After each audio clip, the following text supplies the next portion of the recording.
Yeah, that's right. So, yeah, y'all are going out to the whole world right now. And, 11 people might be watching this.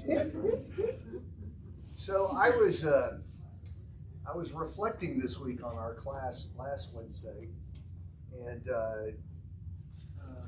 the conversation at the beginning sort of went a direction I wasn't anticipating. You don't hear me say that that's bad, because this is our class, and I'm happy to roam about with you a bit. But with more time to ponder, I did worry that maybe we muddled around through that and we're lacking in clarity. So I wanted to just briefly go back and be sure that isn't the case. I don't want to re-engage the discussion, because we do need to move on and do some other things. But we've been dealing with broadly finding opportunities to have spiritual conversations with people.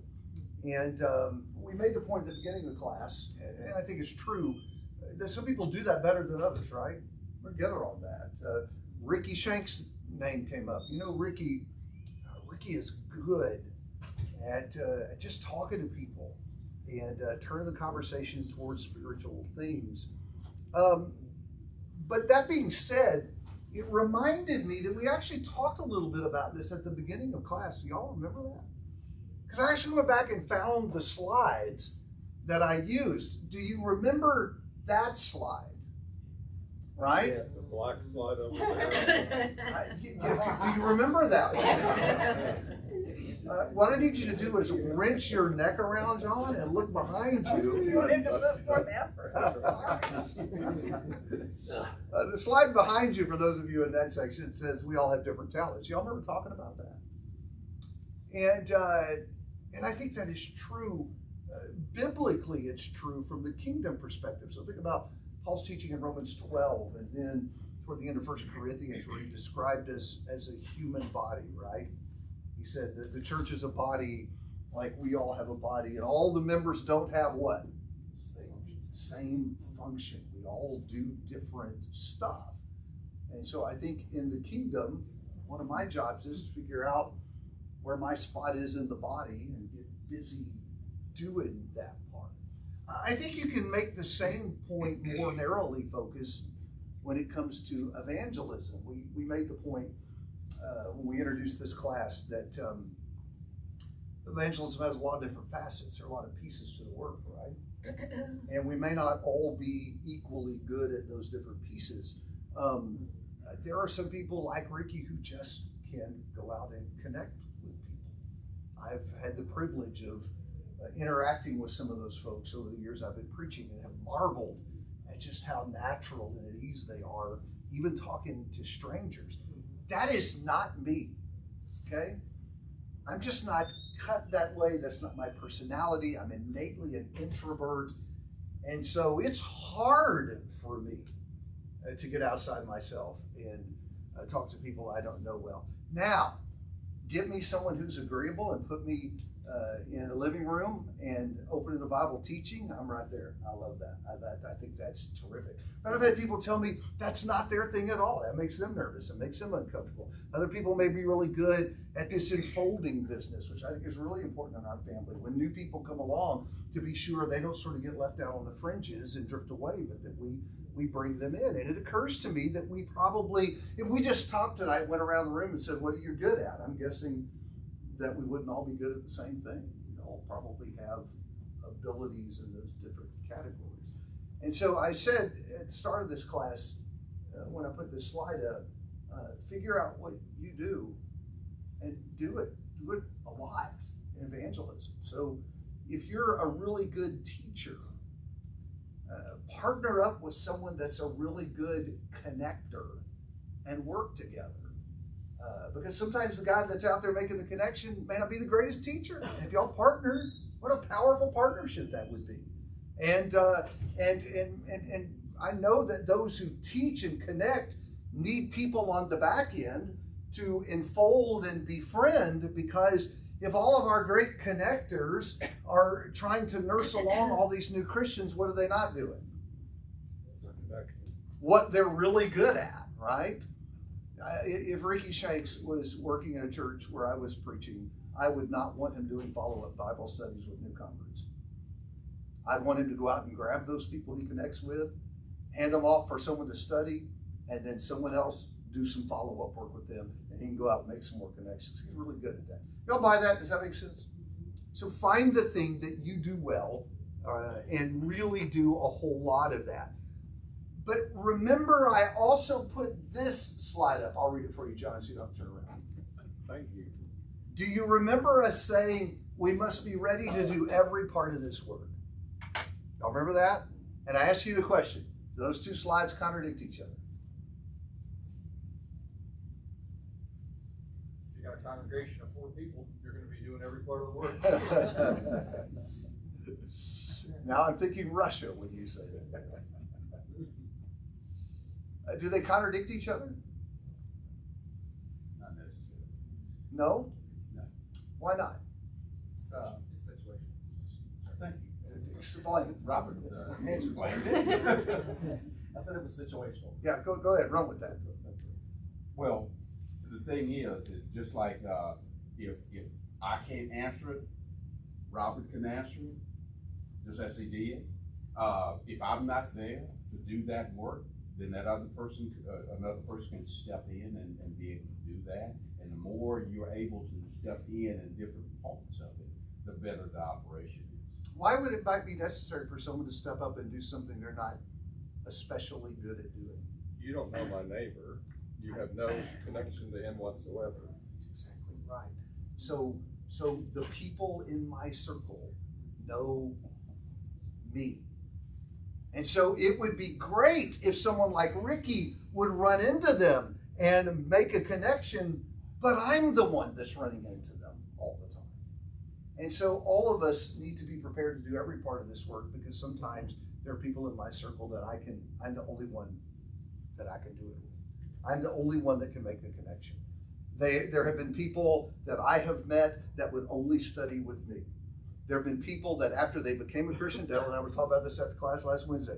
After they became a Christian, I try to hand them off to a shepherd. We got this great shepherd, Anthony Paul, who will study with you. And they're like, I don't know him. I don't want to study with him. Nothing personal. They just don't know who he is. They're brand new at this. And so I would sometimes have to do the follow-up study because they weren't willing to be passed off to someone else. Maybe if we made some more connections with each other early on, that would help. I don't know.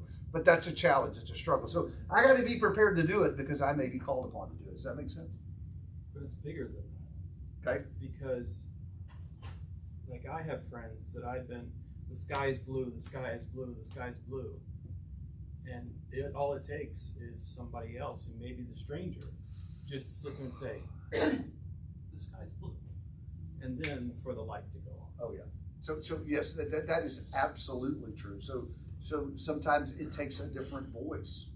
And I think we know that about people in our lives too. Don't you all have somebody that you've kind of tried to reach out to over and over again for years and years, and it's just been nothing, right? I've gone to churches as the new preacher and have been able to study with someone that others were saying, I've known them for 20 years. They never agreed to study with me. Don't ask me why that is, how that works out that way. But sometimes it does. You're right about that. Yeah. Yeah, I was going to say, I had an experience where I had the connection, but I wasn't comfortable with all the studying on my own. So I had a couple other brothers come and they weren't comfortable being handed off because they wanted to be there too. So we did it together. We just did it together, and it would work perfectly. Yeah. So everybody's talents come to bear on trying to reach this person. So the last thing I want to say about that is what that means is that the work of evangelism, and the reason I think we struggle with it is because it so nudges us out of our comfort zones. Listen, if all I had to do in the work of evangelism was just teach people who were interested, I would be thrilled. That would work great for me. I love doing Bible studies and helping people who haven't seen the truth see it for the first time. It's one of the coolest experiences when the light goes on, right? But sometimes God really needs me to make the connection with that person I ran into or who's in my circle, even though that's harder for me to do. That's pushing me out of my comfort zone. So I want to say that in this class, God's nudging us to do things that may not be comfortable for us, because there are times where we're going to have to do every piece of this. Does that make sense? Y'all with me? I hope that'll put a capstone on last week and won't leave any confusion about that, because I think that really taps into something important in this work. What's my responsibility? What do I have to do? Yeah. You just reminded me of something I was talking to my brother about. Was the most difficult part about evangelism is not that, but to me, is not the comfortableness. It's that we have the wrong expectation. And what I mean by that is we expect to convert. Instead of, we don't find the joy of just doing the work. We just need to find the joy in doing the work. God just tells us to go do the seed. He doesn't tell us to get caught up in the results of the growing. He tells us to just go do the work. And we have the wrong attitudes as Christians sitting here, and we get discouraged in the work because of that. That's so hard, though. You want to see them, especially when you study with people for a while and you love them, and you really want to see them respond. It's tough. I get you. I do think we need to take solace in the fact that I've said this in the class, right? That our role in this is what? We are the Amazon delivery guy. Have I said that in this class? Well, let me say it for the first time. We are the Amazon delivery guy. That's our role in evangelism. This is God's message. This person is needing to hear it and respond to him, and our role is to put it in their hands and get out of the way and let God do his work, right? So at the end of the day, if they're unhappy with the product, that doesn't have anything to do with me. That's between them and God. But when you love and care about people, it's hard to let that go. Yes? You know, we talked about being ready to do every part of the work. I've always found it interesting. In Luke 10, when Jesus sent out the 70, he sent them out with the Holy Spirit. They had power over demons. They could heal. They could do all these wonderful things. But he didn't send them out alone. He sent them 2 by 2. Mm-hmm. Like, he sent them out to do the work in pairs. You know, and in a lot of cases, I think we should be doing the work in pairs. And not every situation is going to call for, 2 people, but as the situation allows, I think going as a group or a pair or could be beneficial for the one idea of a different point of view, a different voice. What does it do to your courage when you have a partner? Man, it ramps mine up. I'm way more courageous when I'm with Earl, right? Because I can run faster than Earl. So, I think that's an excellent observation to make, because I do think if we can partner up with people, it raises our courage a lot. So, let me move on to talk a little bit about the other topic from last week that we never did get to, and that is this business of how to turn conversations. That was one of the specific questions that came up. How do you take a conversation, someone you're close to, and talk to about everything? I think the question was, how do you go from Verlander to Jesus, right? How do you go from someone you chat baseball with to talking to them about the Lord without that just being sort of awkward and abrupt? So I wanted to throw out a few suggestions about that and get you guys to react to it in this session. I don't guess that one's going to come back. I don't know where it went. So I'm sorry for all of you. You're going to miss the slides. The first suggestion that I make is the one that we started with last week, and that is we need to go out with a sense of mission. And I just think that's just a vital piece that comes up again and again and again. I say that because I am convinced we already have doors that we don't know about. That there are opportunities to talk to people and plant seed, and they're all around us every day, but what are we thinking about? Not that. What are you thinking about as you go through your day? When is it 4 o'clock? What do I got to do today? What do I have to get accomplished? I really do think one of our greatest struggles is that we live life on a temporal level. It's about the here and the now. and the eternal things just don't come into our mind. And as a result of that, we're not sensitized to the opportunities that are around us. And so I'm going to repeat that from last week. I think it's really, really vital to go out every day with this sub-processor running in the back of your mind that I need to help people find Jesus today. And then search every interaction you have with people out in the world for a possibility. Could there be something happening in this interaction today that might open a door for me to plant a seed or put a stone in somebody's shoe? I think we need to have that processor working all the time. And remember the practical things that will help us do that. I think prayer is a vital piece of this. I think as you start the car every morning and start out of the garage, God, give me a sense of my mission. Just say that. Even better, to have a couple of people you want an opportunity with. That's the post-it note I keep on the front of my computer so that I could say, God, open a door with Daniel. I really want to reach him. I have no idea how to begin the conversation. Open a door with Daniel. If you've been wrestling with that question, how do I go from Verlander to Jesus? Maybe that's what I need to say. I'm on Verlander, God. We need to get to you. Open a door. Help me to see the way. I think if we just did that much, we would see there's far more there than we realize. Do y'all buy that? Yeah? Yeah? So as a church family, if we could really be committed to praying about that, you guys who lead public prayer, say that. Help us go out every day and see the people around us who need you. Open doors for us. And then in our individual prayer lives, started lifting that up. I think it would have a huge impact on our kingdom labors here. Anybody want to add to that?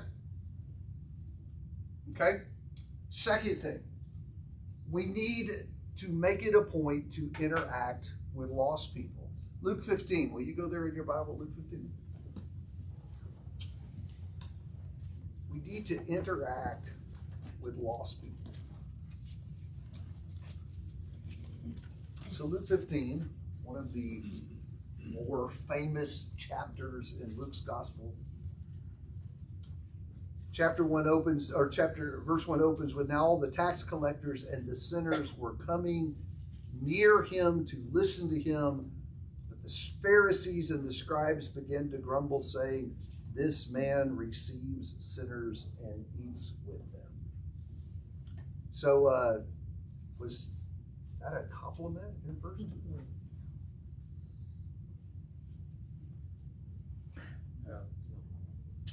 Evangelism efforts, yes, it was a compliment. Say what? To his evangelistic efforts, it was a compliment. They didn't think they were paying him a compliment. This was an insult. He spends time with the wrong kind of people. I think Jesus wore it as a badge of honor, the enemy of tax collectors and sinners. And so one of the things that is characteristic of Jesus in the gospel stories is that he was always in the company of the wrong crowd. I love that episode in Luke 7 where he's having dinner at the house of the Pharisee and the disreputable woman comes in and starts washing his feet. What a bizarre moment that was. And what a weird collection of people.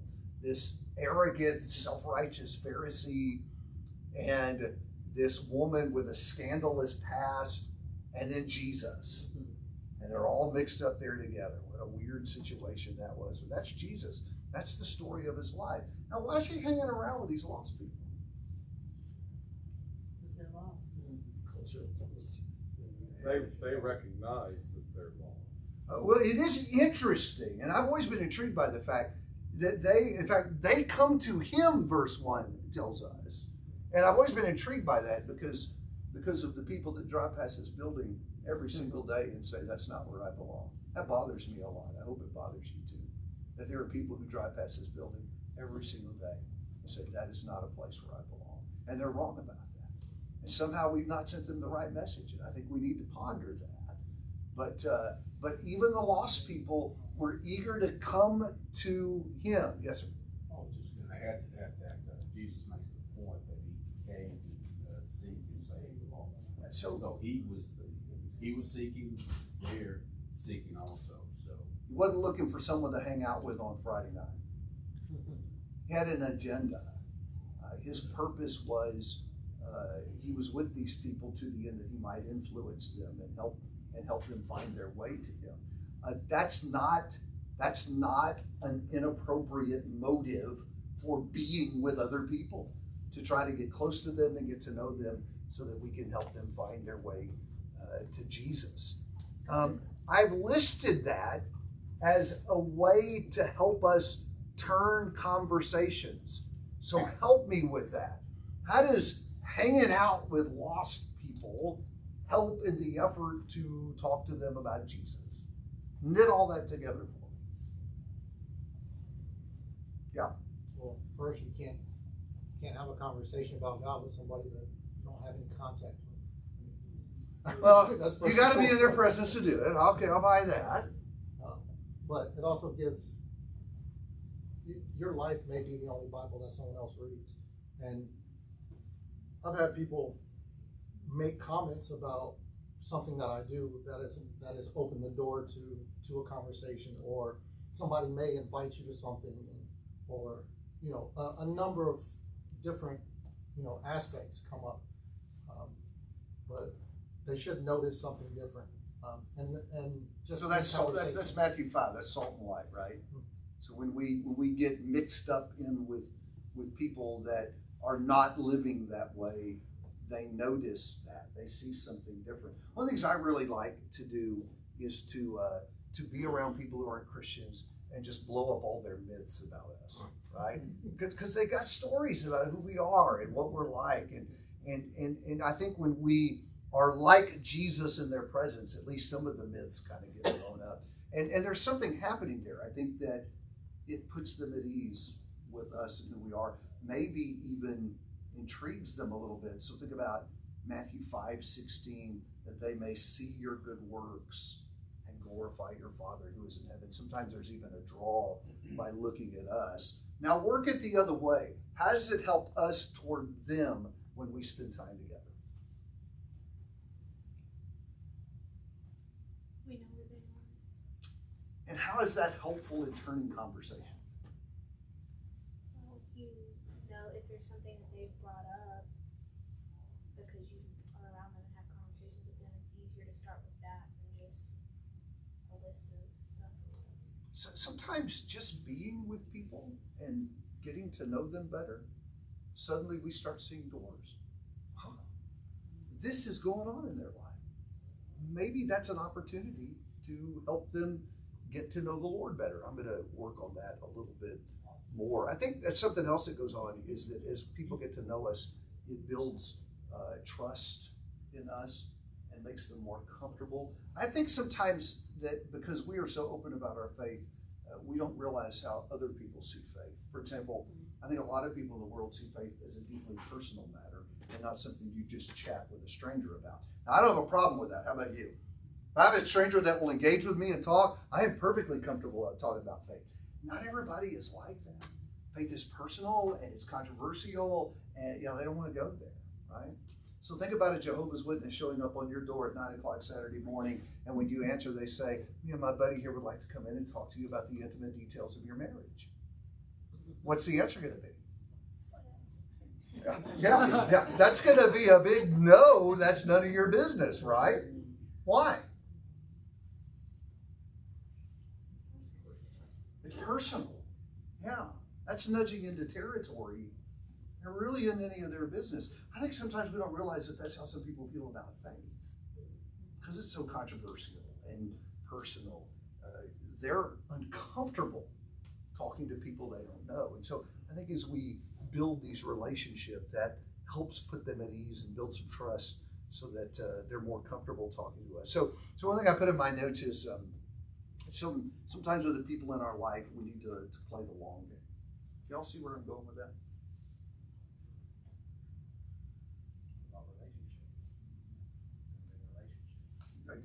So I'm old and cannot hear anything that you said. About building relationships. Yeah.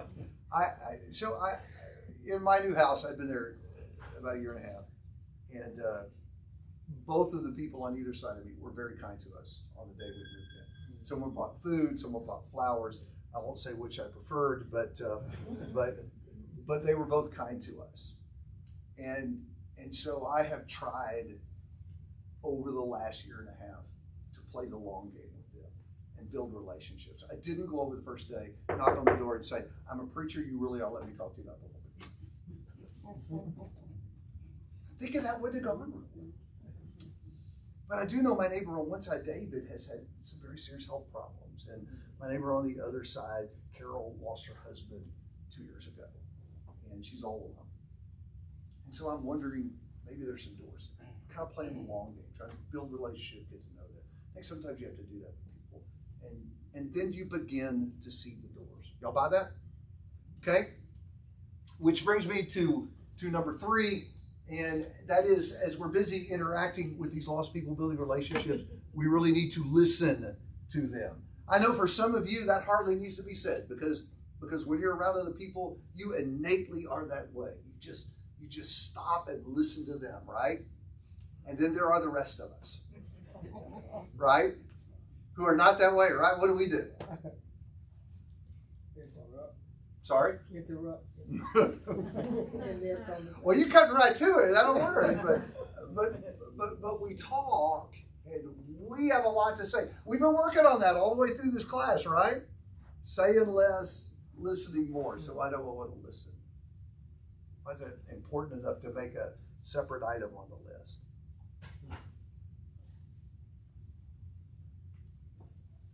That was not about us. It is, but how's it going to, remember, we're thinking about turning conversations. How will this listening contribute to that effort? Here's your openings. Well, it allows us to understand what they're struggling with and what they want information about, as opposed to assuming, well, I'm just going to present my 5 lessons, and that's the end of the story, and they're going to get it, and they're going to go baptize me in the water. I mean, and that's not how it normally works. No. Let me go back to my 2 neighbors. I'm listening because I'm hoping I'll find a starting point in there somewhere. And that's really what turning the conversation is all about. It is what is it in their life that gives me a foothold from which I can start a conversation. And let me put the next one up here because these 2 go together. Start a conversation that will ultimately let me show them how God has answers for the things that they're struggling with. Does that make sense? Sometimes I have found that I can't always begin with somebody's greatest need. What's everybody's greatest need? Salvation. But I can't always start there. Sometimes I can't start there because people don't know they need it yet. They don't even know they're lost. And so I'm just looking for any kind of a beginning point. Maybe there's a need at the moment they're feeling more powerfully than the need for salvation. Maybe, for example, you've got a neighbor or a friend at work who's got some messed up kids. Maybe they got a kid on drugs or a kid that's dropped out of school and they're just burdened by that, right? And over time, y'all have kind of gotten close and he's or she's talked a little about that. Is there an opportunity there? Could that be a foothold for us to start?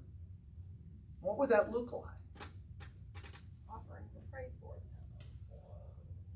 Yeah, maybe even. I'm sorry. How would we help? How can we help? Yeah, I've even wondered about. Tell me how this would sound coming out of your mouth. It is really tough bringing up kids today. I am sympathetic. I don't know what I would have done bringing up my kids if I hadn't had God to help me. Mm-hmm. Sounds like a Harold Comer kind of thing. I will freely admit that I'm probably ripping off Harold Comer and don't even remember. That's the great thing about getting old is you don't remember where you went. But what's going to happen if you say that to somebody?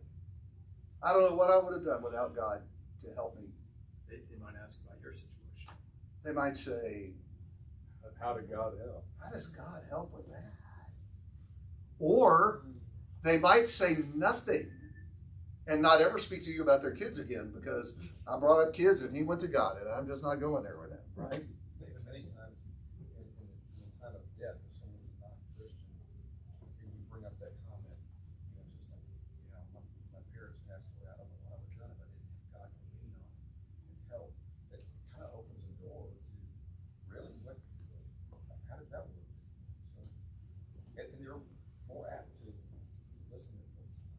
looking for help.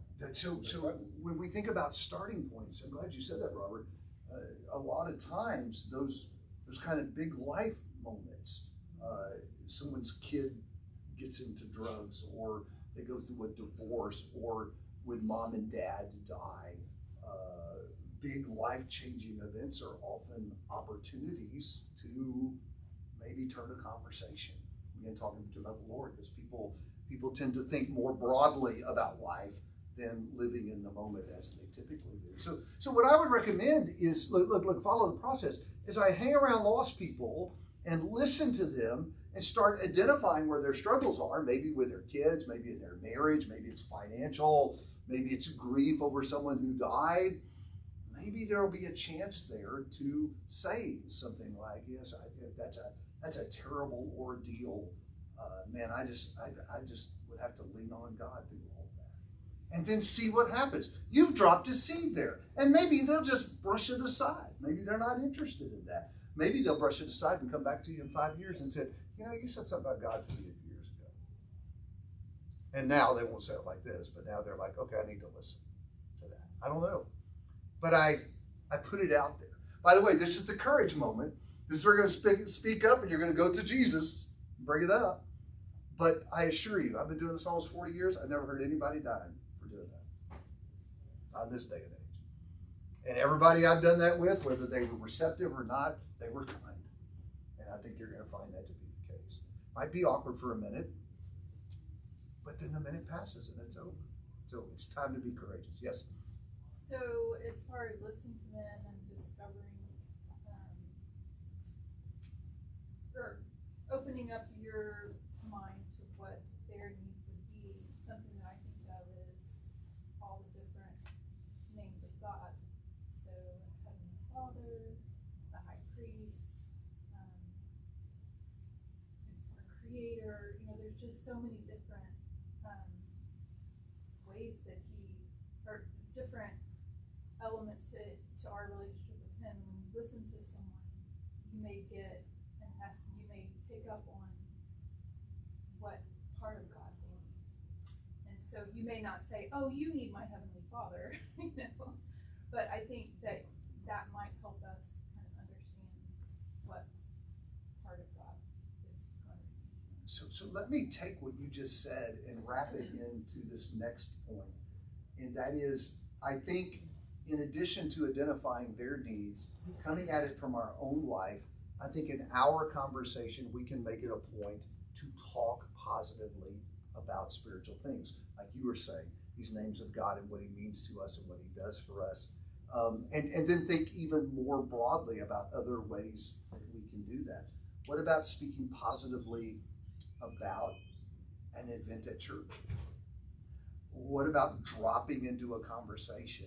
My kids just had the greatest Bible class at our church. I am so thankful for that. Or we just had the most moving event where a speaker was telling us about his battle with a terminal disease and how God helps him confront his suffering. You think anybody else wrestles with that? Someone says, yeah, but that event is past. Yes, it is, but it's online. That's exactly right. Point somebody to the website, and if we get them to the website to go look at that, guess what else they're going to do? Maybe they'll poke around and look at something else. So how about dropping that in? We got an event coming up in August. Someone say the singing with a question mark? Yes. Did you say that with a question mark? The singing. Yes. Is that an event we could talk about? You know what's weird about the singing? Is that there are all kinds of religious people who are like legit interested in that. That is really a cool thing. I've been at several places where there were regular attendees from other kinds of religion who would come to the singing because they just thought that was really cool. We had people from next door. Yeah, Bill. I think Bill's Mark. Well, there you go. There you go. Those are the kinds of things that you could drop into conversations.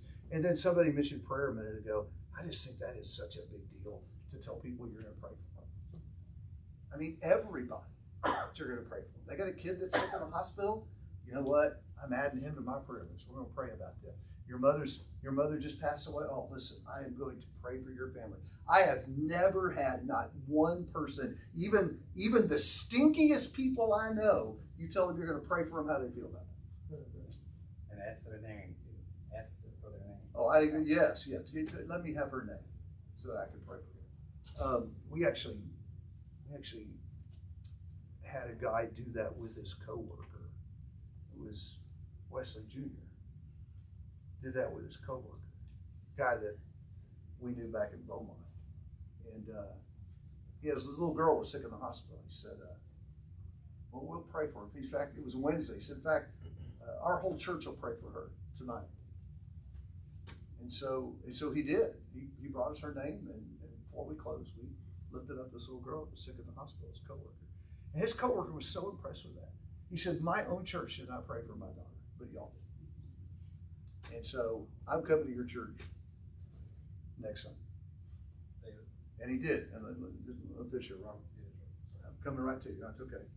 And Wesley's daddy got a hold of him and wouldn't let him leave the building until he agreed to a Bible study. And so here's how that worked out. After some Bible studies, that guy, his name was Pete. Pete became a Christian. And they stayed with his wife. And his wife became a Christian. And then they studied with Pete's sister. She became a Christian. And then both of his girls obeyed the gospel eventually. And I think there was a son-in-law who also obeyed the gospel. I forgot how many people were baptized because somebody said to a coworker, "I'm going to pray for you." Never underestimate the value of that. I'm sorry, Robert, go ahead, jump in. No, all I was going to say is that all my side of the family were not Christians. And at the time of death, when this congregation comes to your aid and you make a declaration, my church didn't do anything. But all you guys, it was amazing how they all came to console you, pray for you, pray with you, all that kind of stuff. And that's what led my parents to become Christians. How about that? That's what led my parents. Well, there you go. And so you never know the impact you're going to have. That is exactly right. So that's something to talk about in your conversations with other people. And while you're doing that, let me just add this last point really quick. Invite people to stuff. It's the come and see of John chapter 1. It's the same thing. Come and investigate. Invite people to come to a Bible class or to come to a service. I think it's best if you can think of something specific to bring them to. Or it doesn't have to be a service. We did a home Bible study when our kids were younger, and we had some neighbors with kids our age, and we just said, "Hey, 3 Thursday nights in August, we're going to do the ABCs of parenting." Invited some folks from our church to come and to bring some of their neighbors with them. So you can set up some classes like that. You can recommend some stuff for Jeff and I to preach about. I had a guy come to me one Thursday and say, "We were talking yesterday about the unforgivable sin with one of my coworkers. Would you preach on that sometime?" I said, "Sunday night, tell him to come, I'll preach it." And you know what? He showed up Sunday night, and we told him, "Dude, this is your sermon. We're preaching it just for you, as you asked for it." So listen, we're willing to do that. Depending on what the question is, I'm not promising from Thursday to Sunday, but we will do that. Okay, so let me just mention next week, last class, I want to talk about one more thing that I just think is really, really important, and that is how we treat our guests when they come. Because it's really foolish to work really, really hard to get out there and get past our fear and invite people to come and then pull a Leon Lett when we get them in the church building, right? Y'all remember Leon Lett, right? Yeah, he's showboating as he gets to the end zone and he fumbles the ball. That's exactly right. And so you don't want to do all that effort to get right down to the end zone and then fumble the ball. And that's happening. By the way, how many of you have visited another place and were not treated well? Raise your hand. See, it's a problem. And so we want to make sure that we treat our visitors very, very well. So think about that for next class. What do we do to be sure that we take care of guests when they come? Okay? Thank y'all. y'all's discussion today